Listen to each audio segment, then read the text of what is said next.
শতরূপে সারদা বই থেকে পাঠ। বিষয় নিবেদিতা, ধ্রুব মন্দির, শঙ্করী প্রসাদ বসু। এখন ষষ্ঠ পর্যায়ের আলোচনা, ভারতীয় নারী আদর্শের চরম মানি সারদা কেন।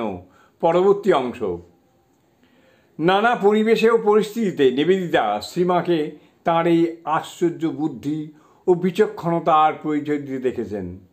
মহিলা হিসাবে নিবেদিতা জানতেন মহিলাদের দলকে একই সঙ্গে সন্তুষ্ট ও নিয়ন্ত্রিত রাখতে কতখানি ব্যক্তিত্ব ও বিচক্ষণতার পরিচয় দিতে হয়। মাতা ঠাকুরানীর সঙ্গে পরিচয়ের গোড়াতেই তাঁর সে কথা মনে হয়েছিল। তাঁর মহিমার একটা উত্তম দৃষ্টান্ত দিই।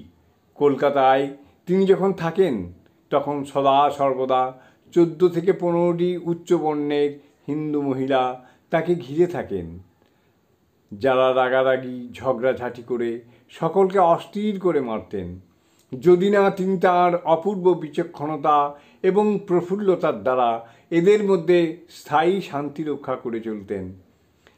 এই কথা বলেই নিবেদিতা নিজে কিন্তু বিচক্ষণতার পরিচয় দেননি, সুতরাং যন্ত্রস্থ কৌতুকে তারপরেই লিখেছেন, তাই বলে সত্যিই আমি ওইসব মহিলার স্বভাবের বিরুদ্ধে কোনো কটাক্ষ করছি না।